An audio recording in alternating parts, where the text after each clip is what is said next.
অধ্যায় ১২ জাহান্নাম থেকে কেউ বের হতে পারবে না।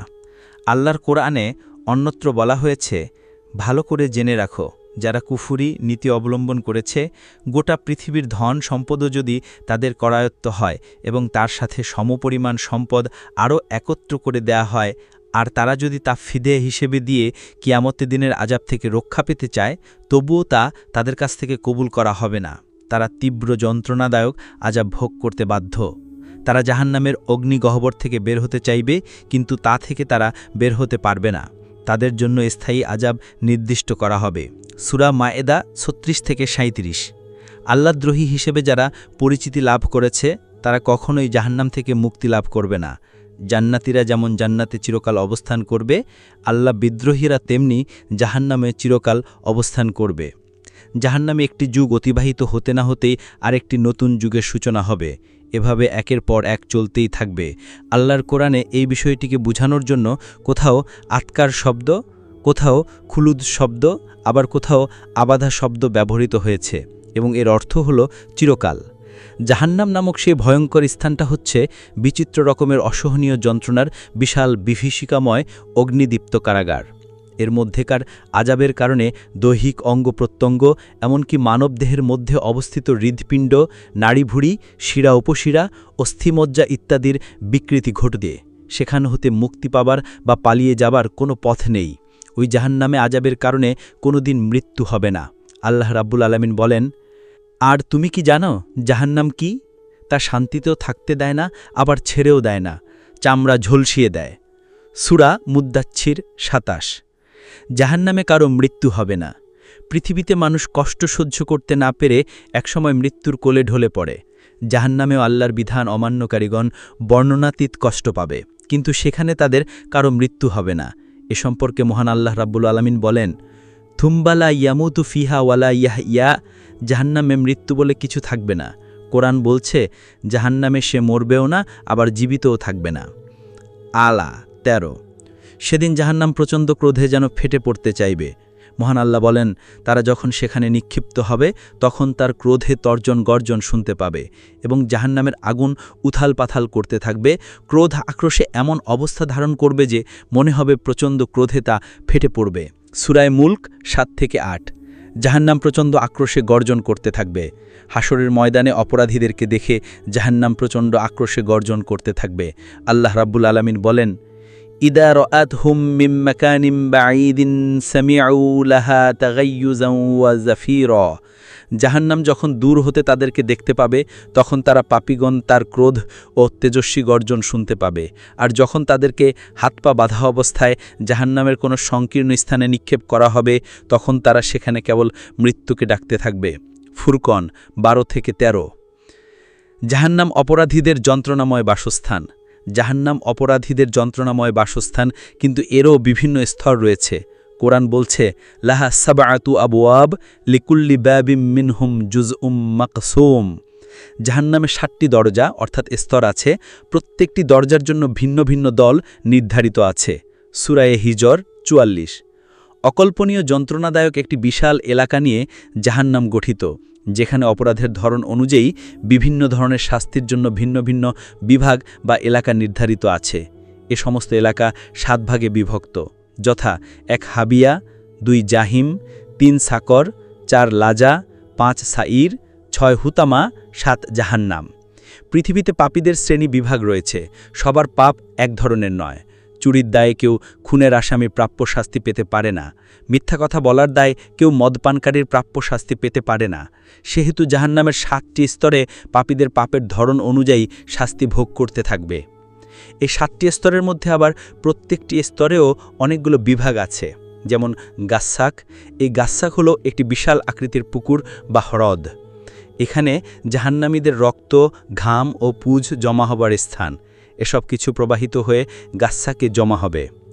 গিসলিন, এই গিসলিন হচ্ছে জাহান্নামীদের মলমূত্র জমা হবার স্থান। জাহান্নামীগণ যখন ক্ষুধা তৃষ্ণায় চিৎকার করে খাদ্য পানীয় চাইবে, তখন গাস্সাক ও গিসলিন থেকে ওই সমস্ত মলমূত্র, রক্ত, পুজ, ক্ষরণ ইত্যাদি এনে তাদেরকে খেতে দেয়া হবে। এসব খেয়ে আযাব বৃদ্ধি পাবে। তিনাতুল খবল, এই তিনাতুল খবলও এমন একটি স্থান যেখানে তিনাতুল খবল নামক বিষাক্ত পদার্থ ও পুজো পরিপূর্ণ একটি কূপ বিশেষ। সাউদ হল তিনাতুল খবলের কিনারে অবস্থিত একটি বিশাল আকৃতির পাহাড়। এক শ্রেণীর অপরাধীদেরকে উক্ত পাহাড়ে উঠিয়ে সজোরে ধাক্কা দিয়ে নিচে ফেলে দেয়া হবে। অপরাধীর দেহ থেতলে চূর্ণ বিচূর্ণ হয়ে যাবে। উঠিয়ে ধাক্কা দিয়ে ফেলা হবে। অনন্তকাল ধরে এই প্রক্রিয়া চলতে থাকবে। জবুল হজন। এই জবুল হজনে তাদেরকে শাস্তি দেয়া হবে যারা অহংকার প্রকাশ করত এবং মানুষের সামনে রিয়া প্রকাশ করত। রিয়া অর্থ হল প্রদর্শন করা, যেমন দেখো আমি একজন নামাজি, আমি রোজাদার। জামহারির। এই জামহারির হল প্রচণ্ড শীতের স্থান, যেখানে তাপমাত্রা হল 0 ডিগ্রির চেয়েও কয়েক শত ডিগ্রির নিচে। পৃথিবীতে সবচেয়ে ঠান্ডার স্থান হল অ্যান্টার্কটিকা, যেখানে শুধু বরফ আর বরফ। নিঃশ্বাস ফেললেও তা বরফ হয়ে যায়, কিন্তু সেই ঠান্ডার মধ্যেও প্রাণী বাস করে। অ্যান্টার্কটিকায় যে প্রাণীগুলো দেখতে পাওয়া যায়, সে সমস্ত প্রাণীকে মহান আল্লাহ ঠান্ডায় বাস করার মতো উপকরণ এবং দৈহিক শক্তি দিয়েই সৃষ্টি করেছেন। ভাল্লুক, শিয়াল, হাঁস, মুরগি, কুকুর, ইঁদুর, শিলসহ অনেক প্রাণীকে দেখা যায় তারা অ্যান্টার্কটিকায় বরফের মধ্যে বাস করছে। মানুষও সেখানে বেঁচে থাকার উপকরণ নিয়ে যায়। কিন্তু হাসরের ময়দানে জাহান্নামের জামহারির বিভাগে যে কি পরিমাণ ঠান্ডা বিরাজ করছে তা আল্লাহ ব্যতীত আর কেউ জানে না। গাই। এই গাই হল গোটা জাহান্নামের মধ্যে সবচেয়ে ভয়ঙ্কর স্থান। এই গাই প্রতিনিয়ত ভীতিজনক হুঙ্কার ছাড়ছে। গাইয়ের হুঙ্কার শুনে জাহান্নামের অন্যান্য এলাকা প্রতিদিন 400 বার আল্লাহর কাছে প্রার্থনা করে বলছে, হে আল্লাহ, গাই হতে আমাদেরকে রক্ষা করো। অস্বীকারীদের জন্যই জাহান্নাম, যে কোনো পাপীর জন্যই জাহান্নামের শাস্তি নয়। মূলত পৃথিবীতে যারা আল্লাহর বিধানের সাথে বিরোধিতা করেছে, ইসলামী আন্দোলনের সাথে শত্রুতা পোষণ করেছে, তাদের জন্যই জাহান্নাম। আল্লাহ রব্বুল আলামিন বলেন, প্রত্যেক অস্বীকারীকে জাহান্নামে নিক্ষেপ করো। যে সত্যের প্রতি বিদ্বেষ পোষণকারী, সৎপথের প্রতিবন্ধকতা সৃষ্টিকারী, সীমা লঙ্ঘনকারী এবং দ্বীনের প্রতি সন্দেহ পোষণকারী। সূরা কাফ 24 ও 25। যে সমস্ত কারণে এক শ্রেণীর মানুষকে জাহান্নামে পাঠিয়ে কঠোর আযাব দেয়া হবে, কোরআন ও হাদিস মনোযোগ দিয়ে অধ্যয়ন করলে তার প্রধান প্রধান কারণ জানা যায়, অর্থাৎ জাহান্নামীদের প্রধান প্রধান অপরাধ সম্পর্কে জানা যায়। যেমন 1. আল্লাহ যে সমস্ত নবী ও রাসূলকে ইসলামী জীবন ব্যবস্থা সহ পাঠিয়েছিলেন, সেই জীবন ব্যবস্থাকে গ্রহণ করতে অস্বীকার করা, তাদের সাথে শত্রুতা করা। 2. নবী ও রাসূলগণের অবর্তমানে যারা অন্যদেরকে ইসলামী জীবন ব্যবস্থার দিকে ডাকে, তাদের সাথে বিদ্বেষ পোষণ ও শত্রুতা করা। 3. প্রতি মুহূর্তে আল্লাহর অনুগ্রহে জীবিত থেকে তার দেয়া নিয়ামত ভোগ করেও তার শুকরিয়া আদায় না করে অকৃতজ্ঞ হওয়া। 4. ইসলামী জীবন ব্যবস্থা নিজে গ্রহণ না করে অপরকে গ্রহণ করতে না দেওয়া, অপরকে পথভ্রষ্ট করা, ইসলামী আইন যাতে চালু হতে না পারে সেই চেষ্টা করা। 5. আল্লাহ যে ধন সম্পদ দান করেছেন তা থেকে আল্লাহর পথে খরচ না করে মানুষের হক আদায় না করা। 6. জীবনে আল্লাহ কর্তৃক নির্ধারিত সীমা লঙ্ঘন করা, অর্থাৎ আল্লাহর আইন মেনে না চলা। 7. অন্যের প্রতি অন্যায়, অবিচার, অত্যাচার করা। 8. ইসলামী জীবন ব্যবস্থার প্রতি সন্দেহ পোষণ করা। 9. অন্যের মনে ইসলামের প্রতি সন্দেহ সৃষ্টির চেষ্টা করা। 10. আল্লাহর সাথে শরিক করা। 11. যা দেয়ার ক্ষমতা শুধুমাত্র আল্লাহর, তা আল্লাহর কাছে না চেয়ে অন্যের কাছে চাওয়া। 12. ইসলামের নামে ভণ্ডামি করা। 13. অন্যায় কাজে সাহায্য করা। 14. আল্লাহকে বেশি ভয় না করে মানুষকে বেশি ভয় করা। 15. সব ধরনের সুযোগ সুবিধা থাকা সত্ত্বেও সমাজে দেশে ইসলামী জীবন ব্যবস্থা প্রতিষ্ঠা করার চেষ্টা না করা। 16. নিজের সুবিধা অনুযায়ী ইসলামের কিছু আইন মেনে চলা এবং কিছু আইন না মানা। জাহান্নামের দ্বাররক্ষী প্রশ্ন করবে। সেদিন অপরাধীদেরকে যখন জাহান্নামের সামনে নিয়ে যাওয়া হবে, তখন জাহান্নামের দ্বাররক্ষী প্রশ্ন করবে। সূরা জুমারে আল্লাহ রব্বুল আলামিন বলেন, অবিশ্বাসী কাফিরদের দলে দলে জাহান্নামের দিকে তাড়িয়ে নিয়ে যাওয়া হবে। জাহান্নামের রক্ষক দ্বার খুলে দিয়ে তাদেরকে জিজ্ঞাসা করবে, তোমাদের নিকট কি আল্লাহর রাসূলগণ তাদের প্রভুর আয়াতসমূহ পাঠ করে শোনাননি? তোমরা যে এই দিনের সম্মুখীন হবে সে সম্পর্কে তারা কি তোমাদেরকে সতর্ক করে দেননি? অপরাধীগণ উত্তরে বলবে, হ্যাঁ, তারা সবই তো করেছেন, কিন্তু কাফেরদের জন্য যে শাস্তির ওয়াদা করা হয়েছিল সেদিন তা পূর্ণ করা হবে। তারপর তাদেরকে বলা হবে, তোমরা জাহান্নামে প্রবেশ করো। অহংকারী কাফেরদের জন্য ভয়ানক গহিত স্থান এ জাহান্নাম, আর এখানেই তাদেরকে থাকতে হবে চিরকাল। পবিত্র কোরআনের অন্যত্র বলা হয়েছে, যারা কুফরি করেছে এবং কাফের অবস্থায় মৃত্যুকে আলিঙ্গন করেছে তাদের ওপরে আল্লাহ অভিশাপ, ফেরেশতাদের ও সমস্ত মানুষের অভিশাপ। এ অবস্থায় তারা জাহান্নামে অনন্তকাল অবস্থান করবে। তাদের শাস্তি কমানোও হবে না, অথবা অন্য কোনো অবকাশও দেয়া হবে না। বাকারা 161 থেকে 162। আল্লাহ নাজিল করা কিতাব পবিত্র কোরআনের সূরা দহরে বলা হয়েছে, আমরা কাফিরদের জন্যে শিকল, কণ্ঠ কড়া ও দাউ দাউ করে জ্বলা আগুন প্রস্তুত করে রেখেছি। দহর 4। সাধারণত মানুষের মধ্যে ধারণা প্রচলিত আছে, যারা ইসলাম ছাড়া অন্য ধর্ম অনুসরণ করে তারাই কাফের। অবশ্যই মানুষের এ ধারণা সত্য, কিন্তু এর পরেও কথা রয়ে যায়।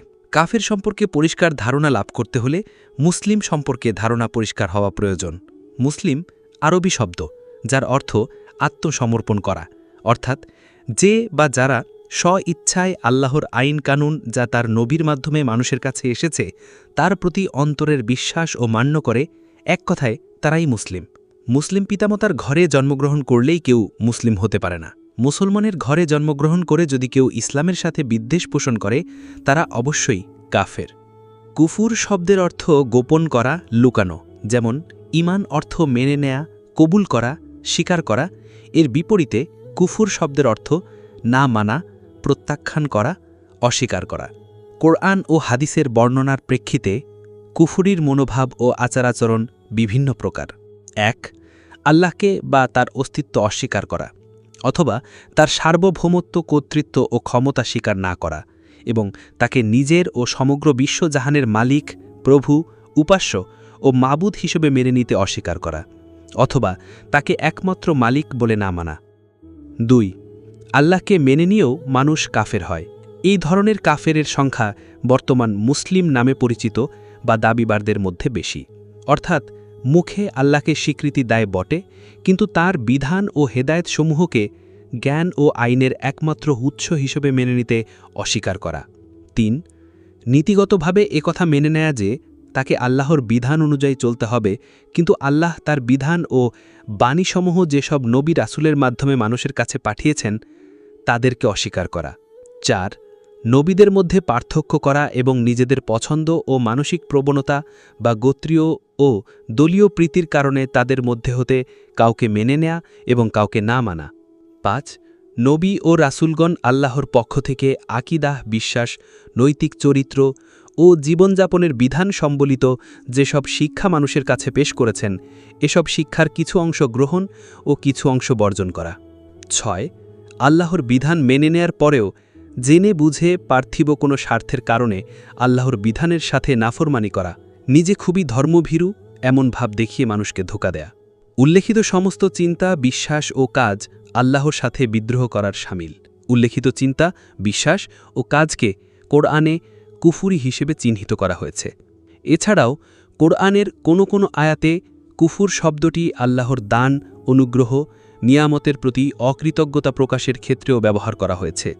বর্তমান পৃথিবীতে অমুসলিমগণ সরাসরি বা প্রকাশ্যে ইসলামের বিরুদ্ধে তেমন একটা কিছু করে না, কিন্তু তারাই সব কিছু করাচ্ছে। যাদের মাধ্যমে অমুসলিম শক্তি ইসলামকে নিশ্চিহ্ন করার চেষ্টা করছে তারা সবাই মুসলিম নামেই পরিচিত। এই তথাকথিত মুসলমান নামের দাবিদারগণ কোনো কোনো ক্ষেত্রে ইসলামী লেবাস পরে ইসলামের সাথে দুশমনি করছে। মূলত এরা অমুসলিম শক্তির হাতের পুতুল মাত্র। মহান আল্লাহ তাআলা সূরা আরাফে বলেন, যারা আমার আয়াতগুলোকে মিথ্যা মনে করে অস্বীকার করেছে এবং বিদ্রোহীর ভূমিকা অবলম্বন করেছে তাদের জন্য আসমানের দরজা কখনো খোলা হবে না। তাদের জান্নাতে প্রবেশ ততখানি অসম্ভব যতখানি অসম্ভব সুয়ের ছিদ্রপথে উটের প্রবেশ। অপরাধীদের জন্য প্রতিফল এমনই হওয়া উচিত। তাদের জন্য আগুনের শয্যা ও চাদর নির্দিষ্ট আছে। আমরা জালিমদেরকে এরকম প্রতিফলই দিয়ে থাকি। সূরা আল আরাফ। পৃথিবীতে যারা ইসলামের সাথে বিরোধিতা করছে ইসলামকে শুধু মসজিদ মাদ্রাসা খানকায় বন্দি করার চক্রান্ত করছে, তাদের জন্যে আকাশের দরজা খোলা হবে না। মুখে তারা যত ইসলামের কথা বলুক না কেন, তাদের ভণ্ডামি আল্লাহ ভালোই বুঝেন। তাদের পক্ষে জান্নাতে প্রবেশ অসম্ভব। সুয়ের ছিদ্র দিয়ে যেমন কখনো উট প্রবেশ করতে পারবে না, তেমনি ওই সমস্ত লোকের পক্ষে জান্নাতে যাওয়া সম্ভব হবে না। এরা যতই নিজেকে মুসলিম হিসেবে দাবি করুক না কেন, আসলে এরা অবশ্যই জাহান্নামী হবে। মহান আল্লাহ কোরআনে এক শ্রেণীর মানুষের কথা উল্লেখ করে তাদেরকে পশুর চেয়েও নিকৃষ্ট তথা শূকর ও কুকুরের চেয়েও নিকৃষ্ট বলে বর্ণনা করেছেন। এরা হলো ওই সমস্ত মানুষ যারা পৃথিবীতে পার্থিব যোগ্যতার ভিত্তিতে কেউ বুদ্ধিজীবী, কেউ কবি, কেউ সাহিত্যিক, কেউ বিজ্ঞানী, কেউ প্রফেসর প্রিন্সিপাল, কেউ অভিনেতা সেজে বসেছে। পার্থিব ক্ষেত্রে এরা যথেষ্ট জ্ঞান বিবেক বুদ্ধির অধিকারী, কিন্তু ইসলামের ব্যাপারে এরা একেবারেই গণ্ডমূর্খের ন্যায়। এদের মাথায় ঘিলু আছে, তা দিয়ে পৃথিবীতে কি করে উন্নতি করা যায় শুধু সেই চিন্তাই করে। আল্লাহ, রাসূল, কোরআন হাদিস সম্পর্কে এরা মুহূর্ত কালও ভেবে দেখে না।